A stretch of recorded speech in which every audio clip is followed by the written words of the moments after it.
Good morning students. In the previous class we discussed the causes how terrorism as a challenge to the democracy. In today's class I am going to explain you legislative measures and other social economic measures to prevent the terrorism. First one is legislative measures. To prevent the terrorism or the terrorist activities, the central government has passed the various legislation. The first legislation is Preventive Detention Act. This legislation was passed in the year 1950. Next, another legislation is Maintenance of Internal Security Act. MISA means Maintenance of Internal Security Act. This act was passed in the year 1971. Next, again another legislation was passed relating to the terrorism, National Security Act in the year 1980. In 1987, the central government passed another legislations known as TADA. Full form of TADA is Terrorist and Disruptive Prevention Activities. Terrorist and Disruptive Prevention Activities. Shortly, this legislation is known as TADA. This legislation was passed in the year 1987. By replacing the TADA in 2001, another legislation was passed. That legislation was POTA or Prevention of Terrorist Activities in the year 2001. Again replacing the POTA Act, the Congress government passed another legislations relating to the terrorism. That legislation is known as a Unlawful Activities Prevention Act or UPA Act. The full form of UPA is Unlawful Activities Unlawful Activities Prevention Act. This legislation was passed in the year 2008. ನಾವು ಇವತ್ತಿನ ಕ್ಲಾಸಲ್ಲಿ terrorism ಅನ್ನು ಭಯೋತ್ಪಾದನೆಯನ್ನು ನಿರ್ಮೂಲನೆ ಮಾಡಲಿರುವಂತಹ ಶಾಸನೀಯ ಕ್ರಮಗಳು ಯಾವುದು ಮತ್ತು ಇತರ ಸಾಮಾಜಿಕ ಮತ್ತು ಆರ್ಥಿಕ ಕ್ರಮಗಳು ಯಾವುದು ಅನ್ನೋದರ ಬಗ್ಗೆ ನೋಡಲಿಕ್ಕಿದ್ದೇವೆ. ಫಸ್ಟ್ ಹೇಳೋದಿದ್ರೆ ಶಾಸನೀಯ ಕ್ರಮಗಳು ಅಂತೇಳಿ. ಸೆಂಟ್ರಲ್ ಗೌರ್ಮೆಂಟ್ ಈ ಟೆರರಿಸಮ್ ಅನ್ನುವಂಥದ್ದು ಒಂದು ಸೀರಿಯಸ್ ಪ್ರಾಬ್ಲಮ್ ಅಂತ ಕನ್ಸಿಡರ್ ಮಾಡಿ after the independence the central government passed various legislation ಅಂತೇಳಿ. ಅದು ಫಸ್ಟ್ ಒನ್ ಆಗಿ ಹೇಳೋದಿದ್ರೆ ಪ್ರಿವೆನ್ಷನ್ ಡಿಟೆನ್ಷನ್ ಆ್ಯಕ್ಟಿಂದ ಹಿಡಿದು ಫೋಟಾ ಆ್ಯಕ್ಟ್ನ ಪ್ರಕಾರ ತನಕ. ಈ ಫೋಟಾ ಆ್ಯಕ್ಟ್ ಅನ್ನುವಂಥದ್ದನ್ನು 2001ರಲ್ಲಿ ಪಾಸ್ ಮಾಡಲಾಯಿತು. ಅಂದರೆ ಅಟಲ್ ಬಿಹಾರಿ ವಾಜಪೇಯಿ ಗೌರ್ಮೆಂಟ್ ಏನು ಮಾಡಿತು ಅಂತ ಹೇಳಿದರೆ ಭಯೋತ್ಪಾದನಾ ಕೃತ್ಯಗಳನ್ನು ಪರಿಣಾಮಕಾರಿಯಾಗಿ ನಿಷೇಧ ಮಾಡಬೇಕು ಅಂತ ಹೇಳಿ 2001ನಲ್ಲಿ ಅಟಲ್ ಬಿಹಾರಿ ವಾಜಪೇಯಿ ನೇತೃತ್ವದ ಸರ್ಕಾರವು ಈ ಫೋಟಾ ಆ್ಯಕ್ಟನ್ನು ಜಾರಿಗೆ ತರ್ತದೆ. ಫೋಟಾ ಅಂತ ಹೇಳಿದರೆ ಪ್ರಿವೆನ್ಷನ್ ಆಫ್ ಟೆರರಿಸ್ಟ್ ಆ್ಯಕ್ಟಿವಿಟೀಸ್ ಅಂತೇಳಿ. ಯಾವಾಗ BJP ಗೌರ್ಮೆಂಟ್ ಹೋಗಿ ಅಥವಾ NDA ಗೌರ್ಮೆಂಟ್ ಹೋಗಿ UPA ಗೌರ್ಮೆಂಟ್ ಅನ್ನುವಂಥದ್ದು ಬರ್ತದೆ, ಕಾಂಗ್ರೆಸ್ ನೇತೃತ್ವದ UPA ಗೌರ್ಮೆಂಟ್ ಅನ್ನುವಂಥದ್ದು ಬರ್ತದೆ. ಮನಮೋಹನ್ ಸಿಂಗ್ ಸರ್ಕಾರವು ಈ ಫೋಟಾ ಆ್ಯಕ್ಟನ್ನು ತೆಗೆದು ಅದರ ಬದಲಿಗೆ ಇನ್ನೊಂದು ಹೊಸ ಶಾಸನವನ್ನು ಜಾರಿಗೆ ತರ್ತದೆ. ಆ ಶಾಸನವನ್ನು ನಾವು ಅನ್ಲಾಫುಲ್ ಆ್ಯಕ್ಟಿವಿಟೀಸ್ ಪ್ರಿವೆನ್ಷನ್ ಆ್ಯಕ್ಟ್ ಅಥವಾ ಶಾರ್ಟ್ ಆಗಿ ಅದನ್ನು UPA ಆ್ಯಕ್ಟ್ ಅಂತ ಹೇಳ್ತೇವೆ. UAPA. The full form of UAPA is unlawful activities prevention act. This legislation was passed in the year. ಈ ಲೆಜಿಸ್ಲೇಷನ್ ಅನ್ನುವಂಥದ್ದನ್ನು 2008ರಲ್ಲಿ ಪಾಸ್ ಮಾಡಲಾಯಿತು ಅಂತೇಳಿ. ಈ some of the provisions of unlawful activities R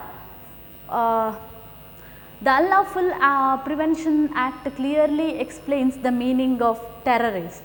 So, according to the Unlawful Activities Act, any act which threatens the unity, integrity and sovereignty of the nation, sovereignty of the country, or with intent to strike terror in the minds of the people within the country or outside the country is considered as a terrorist activities according to the unlawful prevention activities ಅಂತೇಳಿ.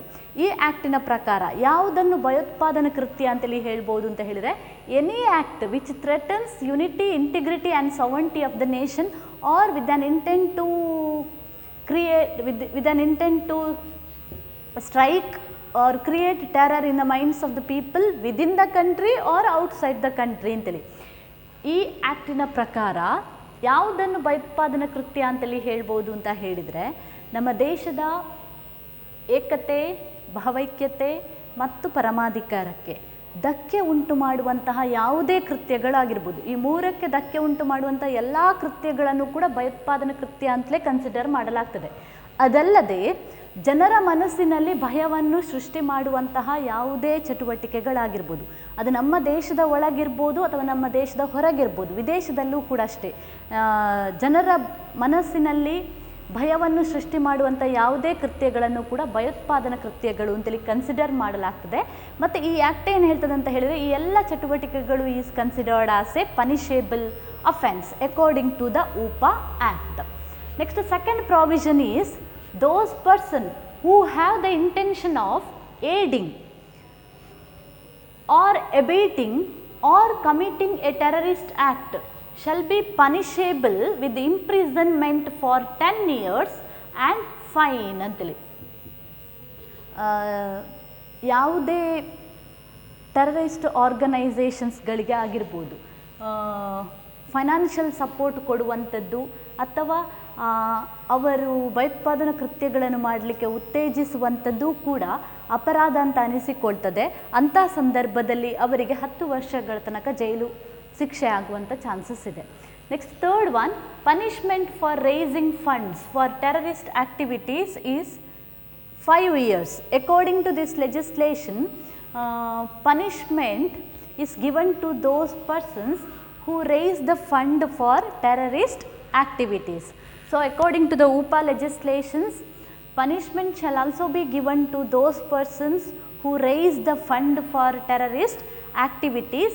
In such a situations, according to the Unlawful Activities Preventions Act, the court shall give 5 years punishment and also extend the punishment ಅನ್ನುವಂಥದ್ದು it also extend the 5 years punishment to the life imprisonment ಅಂತೇಳಿ. ಈ ಮೂರನೇ ಪ್ರಾವಿಷನ್ಸ್ನ ಪ್ರಕಾರ, ಈ ಆ್ಯಕ್ಟಿನ ಪ್ರಕಾರ ಭಯೋತ್ಪಾದನಾ ಕೃತ್ಯಗಳಿಗೆ ಹಣವನ್ನು ಸಂಗ್ರಹಿಸುವಂಥದ್ದು, ಯಾರು ಭಯೋತ್ಪಾದನಾ ಕೃತ್ಯವನ್ನು ಎಸಗಲಿಕ್ಕೆ ಹಣ ಸಂಗ್ರಹ ಕಾರ್ಯದಲ್ಲಿ ತೊಡಗಿರ್ತಾರೆ ಅವರಿಗೆ ಕೂಡ ಈ ಆ್ಯಕ್ಟಿನ ಪ್ರಕಾರ ಪನಿಷ್ಮೆಂಟ್ ಅನ್ನುವಂಥದ್ದನ್ನು ಕೊಡ್ಬೋದು. ಅದು ಕೂಡ ಅಪರಾಧ ಅಂತ ಅನಿಸಿಕೊಳ್ತದೆ. ಭಯೋತ್ಪಾದನಾ ಕೃತ್ಯಗಳಿಗೆ ಹಣವನ್ನು ಕಲೆಕ್ಟ್ ಮಾಡಿ ಆ ಮೂಲಕ ಭಯೋತ್ಪಾದನಾ ಕೃತ್ಯಗಳಿಗೆ ಉತ್ತೇಜನ ಕೊಡುವಂಥದ್ದು ಕೂಡ ಈ ಆ್ಯಕ್ಟಿನ ಪ್ರಕಾರ ಅಪರಾಧ. ಅಂಥ ಸಂದರ್ಭದಲ್ಲಿ ಯಾರು ಹಣವನ್ನು ಸಂಗ್ರಹ ಮಾಡಿ ಭಯೋತ್ಪಾದನಾ ಕೃತ್ಯಗಳಿಗೆ ಪ್ರೋತ್ಸಾಹ ನೀಡ್ತಾ ಇರ್ತಾರೆ ಅವರಿಗೆ 5 ವರ್ಷಗಳ ತನಕ ಜೈಲು ಶಿಕ್ಷೆಯನ್ನು ನೀಡಬಹುದು ಅಥವಾ ಅದನ್ನು ಕೋರ್ಟ್ ಜೀವಾವಧಿ ಶಿಕ್ಷೆ ತನಕ ಕೂಡ ವಿಸ್ತರಿಸಬಹುದು. Next fourth one, prescribe punishment for recruitment of person for terrorist act and their training is also training. The punishment is 5 years which may extend to the imprisonment for life and also the liable to be fined andre. According to the Unlawful Preventions Act, in case if the person the recruitment of person for terrorist activities and provide training to the persons, both activities are considered as a punishable offense according to the UPA Act ಅಂತೇಳಿ.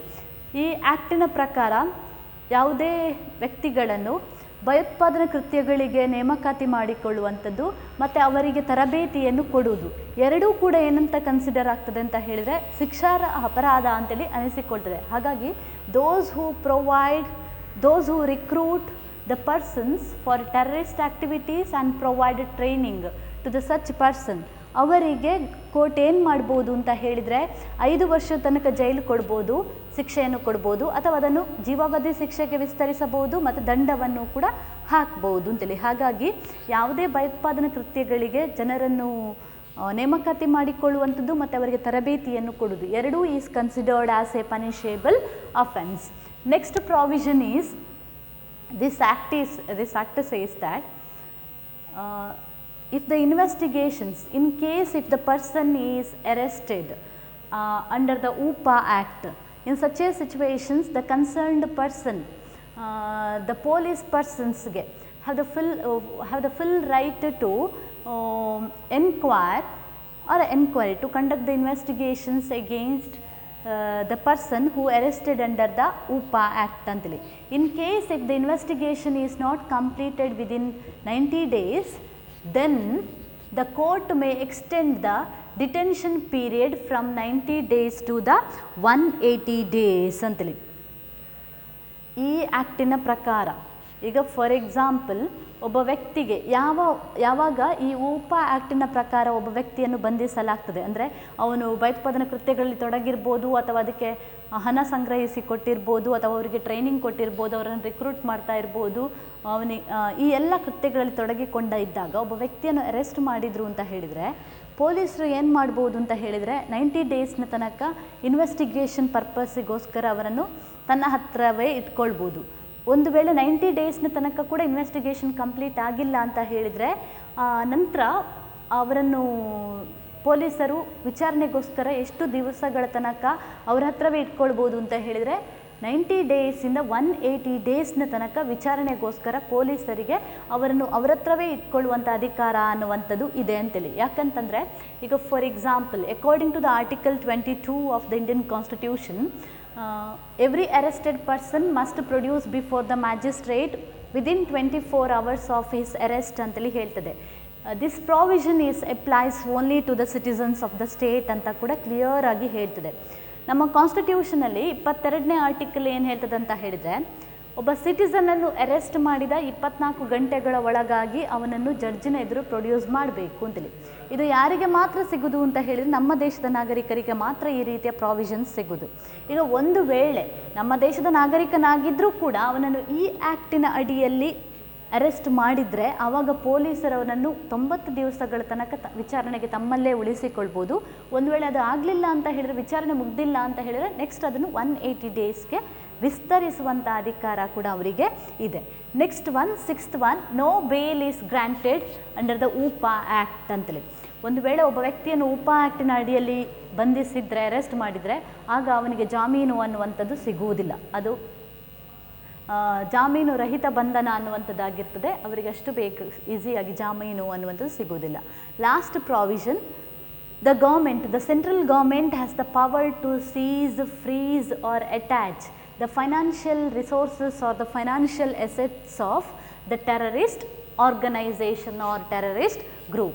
So according to the UPA Act, the central government has the full power to seize, freeze or attach the financial property or the financial assets of terrorist organization ಅಂದರೆ. ಈ ಆ್ಯಕ್ಟಿನ ಪ್ರಕಾರ ಕೇಂದ್ರ ಸರ್ಕಾರಕ್ಕೆ ಭಯೋತ್ಪಾದನಾ ಸಂಘಟನೆಗಳಿಗೆ ಸೇರಿದಂತಹ ಎಲ್ಲ ಆಸ್ತಿಗಳನ್ನು ಅಥವಾ ಹಣಕಾಸು ವ್ಯವಹಾರಗಳನ್ನು ಮುಟ್ಟುಗೋಲು ಹಾಕಿಕೊಳ್ಳುವಂಥ ಅಧಿಕಾರವನ್ನು ಕೊಡಲಾಗಿದೆ ಅಂತೇಳಿ. ಅಂದರೆ ಯಾವಾಗ ಒಂದು ಟೆರರಿಸ್ಟ್ ಆರ್ಗನೈಸೇಷನ್ಸ್ಗಳು ಭಯೋತ್ಪಾದನಾ ಕೃತ್ಯಗಳಲ್ಲಿ ತೊಡಗಿಕೊಂಡಿದೆ ಅಂತೇಳಿ ಗೊತ್ತಾಗ್ತದೆ, ಆವಾಗ ಸೆಂಟ್ರಲ್ ಗೌರ್ಮೆಂಟ್ ಅವರ ಫೈನಾನ್ಷಿಯಲ್ ಅಸೆಟ್ಸ್ಗಳನ್ನು ಮುಟ್ಟುಗೋಲು ಅನ್ನುವಂಥದ್ದು ಹಾಕಿಕೊಳ್ಬೋದು, ಕಂಟ್ರೋಲಿಗೆ ತಗೊಳ್ಬೋದು ಅಂತೇಳಿ. So these are some of the provisions relating to the unlawful activities prevention act. This legislation was passed in the year 2008 with an intentions to prevent terrorism. Next, some other measures relating to prevent the terrorism are socio-economic measure. First measure is social acceptance. Social acceptance means the government should take legislative is one of the effective tool or effective method to prevent the terrorism. But sometimes ಲೆಜಿಸ್ಲೇಷನ್ಸ್ನಿಂದಲೇ ನಾವು ಎಲ್ಲ ಪ್ರಾಬ್ಲಮ್ಸ್ಗಳನ್ನು solve ಮಾಡ್ತೇವೆ ಅಂತೇಳಿ ಹೇಳಲಿಕ್ಕೆ ಸಾಧ್ಯ ಆಗೋದಿಲ್ಲ. ಯಾಕಂತಂದರೆ ಕೆಲವು ಸಂದರ್ಭದಲ್ಲಿ ಲಾಗಳಿದ್ದರೂ ಕೂಡ, ನಮ್ಮ ದೇಶದಲ್ಲಿ ತುಂಬ ಲಾಗಳಿದೆ ಬೇರೆ ಬೇರೆ ಪ್ರಾಬ್ಲಮ್ಗೆ ಸಂಬಂಧಪಟ್ಟ ಹಾಗಂತ ಹೇಳಿ ಎಲ್ಲ ಪ್ರಾಬ್ಲಮ್ಗಳಿಗೆ ಸೊಲ್ಯೂಷನ್ ಸಿಕ್ಕಿದೆ ಅಂತೇಳಿ ಹೇಳಲಿಕ್ಕಾಗೋದಿಲ್ಲ. ಹಾಗಾಗಿ ಕೆಲವು ಸಂದರ್ಭದಲ್ಲಿ ಲೆಜಿಸ್ಲೇಷನ್ಸ್ಗಳು ಕೂಡ ಬೇಕು, ಅದರ ಜೊತೆಗೆ ಕೆಲವು ಇತರ ಕ್ರಮಗಳು ಕೂಡ ಅಗತ್ಯ ಅಂತೇಳಿ. ಈ ಲೆಜಿಸ್ಲೇಷನ್ಸ್ಗಳು, ಹೆಚ್ಚಿನ ಲೆಜಿಸ್ಲೇಷನ್ಸ್ಗಳು ಇದು ಆಫ್ಟರ್ ದ ಒಂದು ಆ್ಯಕ್ಟಿವಿಟೀಸ್ ಆದ ನಂತರ ಇರೋದು. ಕೆಲವು ಸಲ ಸೋಷಿಯೋ ಎಕನಾಮಿಕ್ ಮೆಷರ್ಸ್ ಅನ್ನುವಂಥದ್ದು ಒಂದು is considered as a effective remedy to prevent the terrorist problems. First one is social acceptance. Social acceptance ಅಂತ ಹೇಳಿದರೆ ಏನು ಅಂತ ಹೇಳಿದರೆ, ಸಾಮಾಜಿಕವಾಗಿ ಸ್ವೀಕಾರ ಮಾಡಿಕೊಳ್ಳುವಂಥದ್ದು ಅಂತೇಳಿ. Government should take necessary steps to bring back the terrorist into the mainstream of the society. When the government has taken certain steps to bring back these terrorist groups or the terrorists into the mainstream of the society, then it is the responsibility of every citizen or every people to accept such person into the society ಅಂತೇಳಿ. ಈಗ ಟೆರರಿಸ್ಟ್ಗಳು ಒಂದು ಸಲ ಯಾವುದೋ ಒಂದು ಏನು misuse ಆಗಿ ಯಾರ್ದೋ ಮಾತನ್ನು ಕೇಳಿ ಅವರು ಟೆರರಿಸ್ಟ್ ಆರ್ಗನೈಸೇಷನ್ಗೆ ಸೇರಿರ್ತಾರೆ. ಅಂಥ ಸಂದರ್ಭದಲ್ಲಿ ಸರ್ಕಾರಗಳು ಯಾರು ಆ ಟೆರರಿಸಮ್ ಆ್ಯಕ್ಟಿವಿಟೀಸಲ್ಲಿ ಇನ್ವಾಲ್ವ್ ಆಗಿದ್ದಾರೆ ಅವರನ್ನು ವಾಪಸ್ ಸಮಾಜದ ಮುಖ್ಯವಾಹಿನಿಗೆ ತರುವಂತಹ ಕೆಲಸಗಳನ್ನು ಮಾಡಬೇಕು ಅಂತೇಳಿ. ಆ ಸಮಾಜದ ಮುಖ್ಯವಾಹಿನಿಗೆ ತರುವಂಥ ಕೆಲಸಗಳನ್ನು ಮಾಡಿದಾಗ ಅದು ಸರ್ಕಾರದ ಮಾತ್ರ ಜವಾಬ್ದಾರಿ ಅಲ್ಲ, ಬದಲಾಗಿ ಎಲ್ಲರ ಜವಾಬ್ದಾರಿ. ಅವರು ವಾಪಸ್ ಟೆರರಿಸಮ್ ಅಥವಾ ಟೆರರಿಸ್ಟ್ ಆ್ಯಕ್ಟಿವಿಟೀಸನ್ನು ಬಿಟ್ಟು ಹೊರಗೆ ಬಂದಾಗ ಅವರನ್ನು ಆಕ್ಸೆಪ್ಟ್ ಮಾಡೋದು, ಅವರನ್ನು ನಮ್ಮೆಲ್ಲರ ಹಾಗೆ ಕಾಣೋದು, ನಮ್ಮವರ ಹಾಗೆ ಅವನು ಒಬ್ಬ, ಅದರ ಬದಲು ಅವನು ಭಯೋತ್ಪಾದಕ ಅಂತೇಳಿ ನೋಡದೆ ಅವನು ಹಿಂದೆ ಏನೋ ತಪ್ಪು ಮಾಡಿದ್ದಾನೆ ಈಗ ಒಳ್ಳೆಯವನಾಗಿದ್ದಾನೆ ಅಂತ ಹೇಳಿದರೆ ಅವನನ್ನು ಆಕ್ಸೆಪ್ಟ್ ಮಾಡೋದು ಪ್ರತಿಯೊಬ್ಬರ ಜವಾಬ್ದಾರಿ ಅಂತೇಳಿ. ಈಗ ಫಾರ್ ಎಕ್ಸಾಂಪಲ್ ಇದೇ ವಿಷಯಕ್ಕೆ ಸಂಬಂಧಪಟ್ಟ ಹಾಗೆ ನಮ್ಮಲ್ಲಿ ಸೆಂಟ್ರಲ್ ಗೌರ್ಮೆಂಟ್, ನಕ್ಸಲಿಸಮಿಗೆ ಸಂಬಂಧಪಟ್ಟ ಹಾಗೆ ಸ್ಟೇಟ್ ಗೌರ್ಮೆಂಟ್, ಎಷ್ಟೋ ಸಂದರ್ಭದಲ್ಲಿ ಸ್ಟೇಟ್ ಗೌರ್ಮೆಂಟ್ ಅನ್ನುವಂಥದ್ದು ಯಾರು ನಕ್ಸಲೈಟ್ಸ್ಗಳಾಗಿ ಅದರ ಚಟುವಟಿಕೆಗಳಿಂದ ಹೊರಗೆ ಬರಲಿಕ್ಕೆ ಪ್ರಯತ್ನ ಪಡ್ತಾರೆ ಅವರಿಗೆ ಗೌರ್ಮೆಂಟ್ ಏನು ಕೊಡ್ತದೆ ಅಂತ ಹೇಳಿದರೆ ಬೇರೆ ಬೇರೆ ರೀತಿಯ ಎನ್ಕರೇಜ್ಮೆಂಟ್ ಮತ್ತು ಬೇರೆ ಬೇರೆ ರೀತಿಯ ಫೆಸಿಲಿಟೀಸ್ ಅನ್ನುವಂಥದ್ದು ಕೊಡ್ತಾ ಇದೆ. ಅವರಿಗೆ ಉದ್ಯೋಗಗಳನ್ನು ಕೊಡೋದಾಗಿರ್ಬೋದು ಅಥವಾ ಸೆಲ್ಫ್ ಎಂಪ್ಲಾಯ್ಡ್ಗಳಾಗಲಿಕ್ಕೆ ಫೈನಾನ್ಷಿಯಲ್ ಅಸಿಸ್ಟೆನ್ಸನ್ನು ಕೊಡೋದಾಗಲಿ ಆ ಥರ ಕೆಲಸಗಳು ಮಾಡ್ತಾ ಇದೆ. ಅಂಥ ಸಂದರ್ಭದಲ್ಲಿ ಅವರದನ್ನು ಬಿಟ್ಟು ಹೊರಗೆ ಬಂದಾಗ ನಾವು ಅವರನ್ನು ಸ್ವೀಕಾರ ಮಾಡುವಂಥ ಕೆಲಸವನ್ನು ಮಾಡಬೇಕು ಅಂತೇಳಿ. ಮತ್ತು ನಾವು ಅವರನ್ನು ಹಿಂದಿನ ದೃಷ್ಟಿಯಿಂದ ನೋಡಿದರೆ ಏನಾಗ್ತದೆ ಅಂತ ಹೇಳಿದರೆ ಅವರು ವಾಪಸ್ ಟೆರರಿಸ್ಟ್ಗಳಾಗುವಂಥ ಚಾನ್ಸಸ್ಗಳಿದೆ ಅಂತೇಳಿ. ಹಾಗೆ ಎಷ್ಟೋ ಸಂದರ್ಭದಲ್ಲಿ ಜಮ್ಮು ಕಾಶ್ಮೀರದಲ್ಲಿ ಕೂಡ ಅಷ್ಟೇ ಹಿಂದೆ ಟೆರರಿಸ್ಟ್ಗಳಾಗಿ ನಂತರ ಅದನ್ನು ಬಿಟ್ಟು ಎಷ್ಟೋ ಜನ ಬೇರೆ ಬೇರೆ ರೀತಿಯಲ್ಲಿ ಒಳ್ಳೆಯವರಾಗಿ ಬದುಕ್ತಾ ಇರೋದನ್ನು ನಾವು ಕಾಣ್ತಾ ಇದ್ದೇವೆ. ಇದಕ್ಕೆ ಯಾವುದು ತುಂಬ ಅಗತ್ಯ ಅಂತ ಹೇಳಿ social acceptance. Next second one, proper education or the value based education is considered as one of the effective remedy to prevent the terrorism. Most of the time it is says we can say that the future of the nation is designed in the classroom. So the future of the nation is designed in the classroom ಅಂತ ಹೇಳಿದರೆ ನಮ್ಮ ದೇಶದ ಭವಿಷ್ಯ ಎಲ್ಲಿ ನಿರ್ಮಾಣ ಆಗ್ತದೆ ಅಂತ ಹೇಳಿದರೆ ನಮ್ಮ ದೇಶದ ಭವಿಷ್ಯ ಅನ್ನುವಂಥದ್ದು ನಿರ್ಮಾಣ ಆಗುವಂಥದ್ದು ಅದು ತರಗತಿಗಳಲ್ಲಿ ಅಂತೇಳಿ. ಅಂದರೆ ವಾಟ್ ಕೈಂಡ್ ಆಫ್ ಎಜುಕೇಷನ್ ಅನ್ನುವಂಥದ್ದು provided to the students should be decided by the government. Hence, to prevent the youth to involve in the terrorist activities, it is the duty of the government to provide value-based educations than the marks-based education. So, value-based education is is considered as one of the important remedy to prevent the terrorism ಅಂತೇಳಿ. ಎಷ್ಟೋ ಸಂದರ್ಭದಲ್ಲಿ ಕೆಲವರು terrorist ಆ್ಯಕ್ಟಿವಿಟೀಸ್ಗೆ ಯಾಕೆ attract ಆಗ್ತಾರೆ ಅಥವಾ ಟೆರರಿಸ್ಟ್ಗಳು ಯಾಕೆ ಆಗ್ತಾರೆ ಅಂತ ಹೇಳಿದರೆ ಅವರಿಗೆ ಸರಿಯಾದಂಥ ಒಂದು ಎಜುಕೇಷನೇ ಇಲ್ಲದಿರೋದು, what is right and what is wrong. ಇನ್ನೊಂದು ಕೆಲವು ಸಂದರ್ಭದಲ್ಲಿ highly qualified youth also involved in the terrorist activities.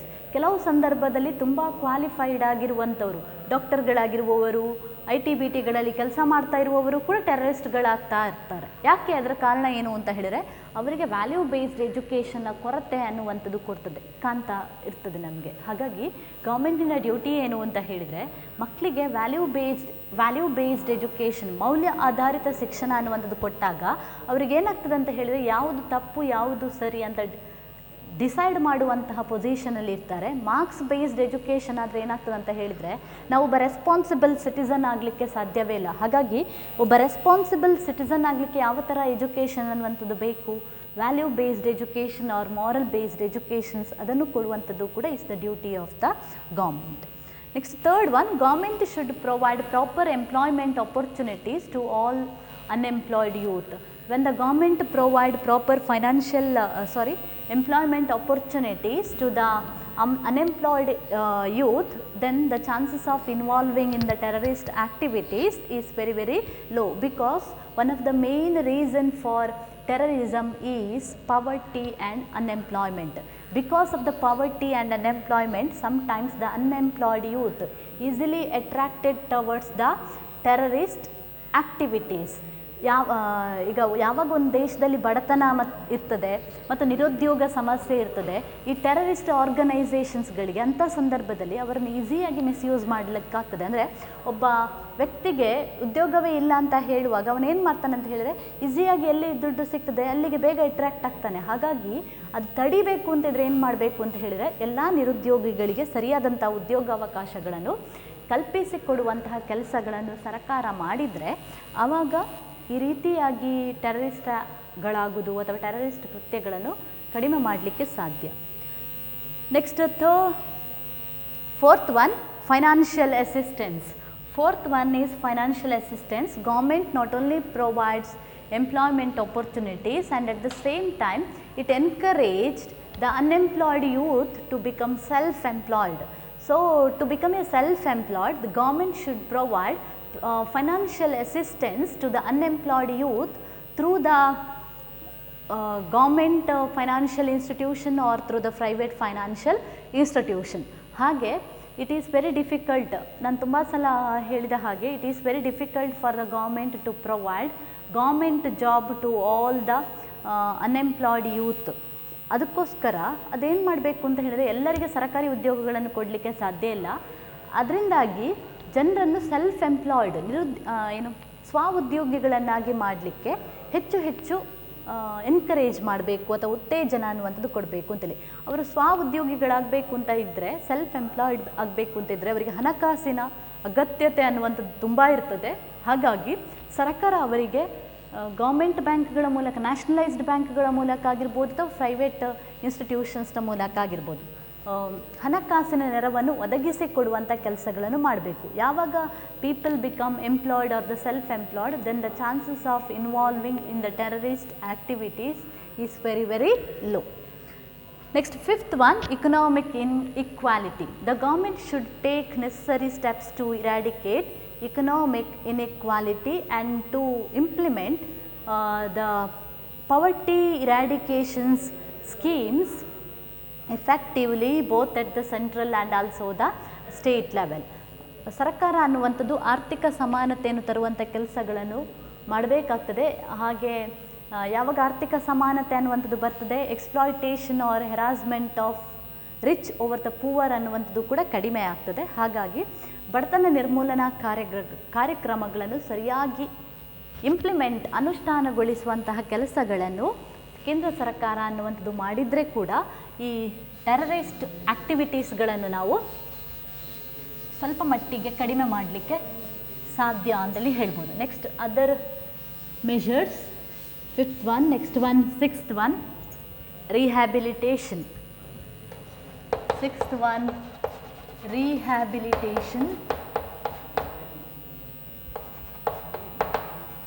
ಪುನರ್ವಸತಿಯನ್ನು ಒದಗಿಸಿಕೊಡುವುದು. It is the responsibility of the central government or the state government to provide proper rehabilitation facilities to the uprooted and also the evacuated people while executing the large scale national policies and also the programs. When the government acquire the land from the poor people or the farmers, then it is the duty of the central or the state government to provide proper rehabilitation facilities to the victims. ಯಾಕಂತ ಹೇಳಿದರೆ ಪುನರ್ವಸತಿಯನ್ನು ಒದಗಿಸಿಕೊಡುವಂಥದ್ದು ಕೆಲವು ಸಂದರ್ಭದಲ್ಲಿ ಜನರು ಪುನರ್ವಸತಿ ಅನ್ನುವಂಥದ್ದು ಅಥವಾ ಮೂಲ ಸೌಲಭ್ಯಗಳ ಕೊರತೆ ಅನ್ನುವಂಥದ್ದಾದಾಗ ಏನಾಗ್ತದೆ ಅಂತ ಹೇಳಿದರೆ ಅವರು ಈ ರೀತಿ ಆ್ಯಕ್ಟಿವಿಟೀಸ್ಗಳಿಗೆ ಅಟ್ರ್ಯಾಕ್ಟ್ ಆಗುವಂಥ ಸಾಧ್ಯತೆಗಳಿದೆ. ಹಾಗಾಗಿ ಯಾವಾಗ ಗೌರ್ಮೆಂಟ್ ಅನ್ನುವಂಥದ್ದು ಜನರಿಂದ ಜಾಗಗಳನ್ನು ವಶಪಡಿಸಿಕೊಡ್ತದೆ ಆವಾಗ ಅವರಿಗೆ ಸರಿಯಾದಂತಹ ಪುನರ್ವಸತಿಯನ್ನು ಕಲ್ಪಿಸಿಕೊಡುವಂತಹ ವ್ಯವಸ್ಥೆಯನ್ನು ಮಾಡಬೇಕು ಅಂತೇಳಿ, ಮೂಲ ಸೌಲಭ್ಯಗಳನ್ನು ಕಲ್ಪಿಸಿಕೊಡುವಂಥ ಕೆಲಸಗಳನ್ನು ಮಾಡಬೇಕು. ಇಲ್ಲದಿದ್ದರೆ ಟೆರರಿಸ್ಟ್ ಆರ್ಗನೈಸೇಷನ್ಸ್ಗಳು ಅದನ್ನೇ ಅಡ್ವಾಂಟೇಜ್ ಆಗಿ ಯೂಸ್ ಮಾಡಿಕೊಂಡು ಇನ್ನೋಸೆಂಟ್ ಪೀಪಲ್ಸ್ಗಳನ್ನು ಈ ರೀತಿಯ ಕೆಲಸಗಳಿಗೆ ಯೂಸ್ ಮಾಡಿಕೊಂಡು ಸರ್ಕಾರ ಅಥವಾ ನೇಷನ್ನ ವಿರುದ್ಧ ಎತ್ತಿಕಟ್ಟುವಂತಹ ಕೆಲಸಗಳನ್ನು ಮಾಡ್ತದೆ. Last one, removal of regional disparity. Removal of regional disparity. In India, all the states are not equally developed. Some states are more developed and some states are less developed. So then hence it is the duty of the central government to undertake certain welfare schemes or the measures to improve the economic conditions of the backward state, especially northeastern state, because many terrorists originate from the regionally backward or regionally underdeveloped states antali. We can say that the northeastern states are the safe haven for mafia activities or the underground activities or the terrorist activities. Why today the northeastern states become a safe haven for underground activities? Only because of the economic backwardness of these states. It's one of the main factors which makes these states become a safe haven for underground activities ಅಂತೇಳಿ. ಈಗ ಇವತ್ತು ನಾವು north eastern ಸ್ಟೇಟ್ಸನ್ನು ಹೆಚ್ಚಿನ ಸಂದರ್ಭದಲ್ಲಿ ಏನು ಹೇಳಲಾಗ್ತಿತ್ತು ಅಂತ ಹೇಳಿದರೆ, ಇತ್ತೀಚೆಗೆ ಸೆಂಟ್ರಲ್ ಗೌರ್ಮೆಂಟ್ ನಾರ್ತ್ ಈಸ್ಟರ್ನ್ ಸ್ಟೇಟ್ಸ್ಗಳ ಡೆವಲಪ್ಮೆಂಟಿಗೆ ಸಂಬಂಧಪಟ್ಟ ಹಾಗೆ ಅನೇಕ ಕ್ರಮಗಳನ್ನು ಕೈಗೊಂಡಿದೆ. ಹಾಗಾಗಿ ಕ್ರಮೇಣ ನಿಧಾನವಾಗಿ ಈ ಸ್ಟೇಟ್ಸ್ಗಳು ಈಗ ಪ್ರಗತಿಯನ್ನು ಕಾಣ್ತಾ ಇದೆ. ಆದರೆ ತುಂಬ ವರ್ಷಗಳ ತನಕ ಈ ಸ್ಟೇಟ್ಸ್ನ ಬಗ್ಗೆ ಸೆಂಟ್ರಲ್ ಗೌರ್ಮೆಂಟ್ ಜಾಸ್ತಿ ಕಾನ್ಸಂಟ್ರೇಟ್ ಮಾಡಲೇ ಇಲ್ಲ. ಹಾಗಾಗಿ ಆ ದೇಶಗಳು, ಆ ರಾಜ್ಯಗಳು ಬೇರೆ ರಾಜ್ಯಗಳಿಗೆ ಕಂಪೇರ್ ಮಾಡಿದ್ರೆ ತುಂಬ ಆರ್ಥಿಕವಾಗಿ ಹಿಂದುಳಿದಿತ್ತು. ಹಾಗಾಗಿ ಅಲ್ಲಿ anti national activities, Naxalite activities, terrorist activities ಇದೆಲ್ಲ ಈ ಸ್ಟೇಟ್ಸ್ಗಳಲ್ಲಿ ಜಾಸ್ತಿ. ಮೇಘಾಲಯ, ಮಣಿಪುರ್, ಅಸ್ಸಾಂ, ಮಿಜೋರಾಂ ಈ ಎಲ್ಲ ರಾಜ್ಯಗಳಲ್ಲಿ ಆ್ಯಂಟಿ ನ್ಯಾಷನಲ್ ಆ್ಯಕ್ಟಿವಿಟೀಸ್ ಜಾಸ್ತಿ ಯಾಕೆ ಅಂತ ಹೇಳಿದರೆ, ಆರ್ಥಿಕವಾಗಿ ಹಿಂದುಳಿದಿರೋದೇ ಒಂದು ಮೇಯ್ನ್ ಕಾರಣ ಅಂತೇಳಿ.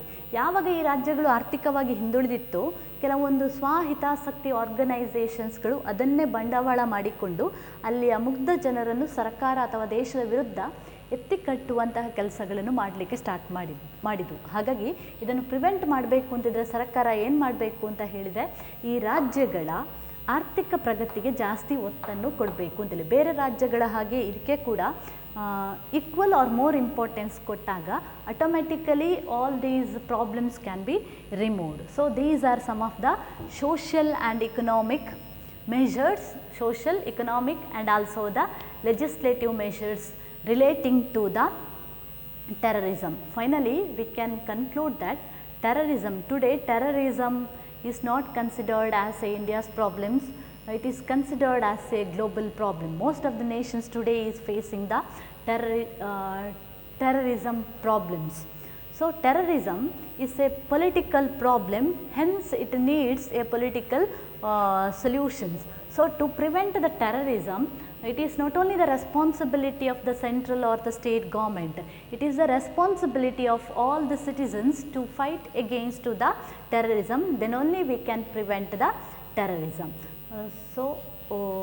With that I wind up today's class. In the next class, what are the causes and also the legislative measures relating to the last challenge, that is the corruptions, will be discussed in the coming classes. Thank you.